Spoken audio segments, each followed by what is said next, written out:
Ici, Europe numéro 1. This is Europe number 1. Anne Romanoff. Ça fait du bien sur Europe 1. C'est génial. C'est une nouvelle rubrique cette semaine, Patrick Bruel. C'est la fête de la radio. Alors, quel événement radio vous a le plus marqué et qu'est-ce que la radio représente pour vous, Patrick Bruel? Alors, la radio, pour moi, représente du rêve et de l'imagination et du fantasme. D'accord. Quel événement qui se cachait derrière ces micros? Quels sont ces événements qui nous ont fait rêver? Alors moi, j'ai participé à l'époque à des émissions quand j'étais très jeune. J'appelais la radio. J'avais 10-11 ans, j'appelais. Il y avait une émission sur Europe et j'appelais pour gagner des disques. Alors, vous en gagnez?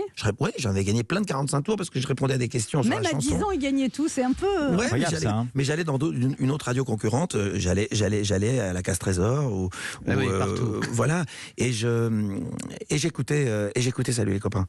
Donc c'est l'émission qui vous a le plus marqué. C'est Jean Friedman qui a créé Europe 1, Europe 1, qui a participé à l'élaboration de SLC.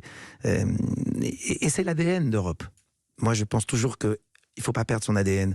Europe, c'est la politique, C'est ça. c'est la musique et c'est les jeunes. La radio qui était transgressive. Voilà. En tout cas, ça a été très important quand vous Toujours. étiez petit, Patrick Bruel, la radio pour vous. Très important. J'ai écouté la radio, mais j'écoutais le football à la radio par exemple, parce qu'à l'époque, il n'y avait pas les matchs, il n'y avait pas la Ligue des Champions. Non. Je me souviens d'un match de foot que j'ai écouté dans mon lit, qui était un Saint-Étienne Split, match retour, gagné, perdu 4-1 là-bas, gagné 5-1 à Saint-Étienne, et j'étais dans mon lit.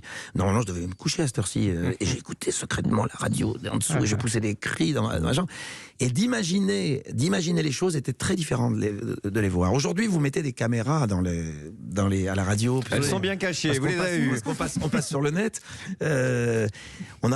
Bon, c'est sympathique et c'est tant mieux, mais on enlève une part de mystère. Ouais.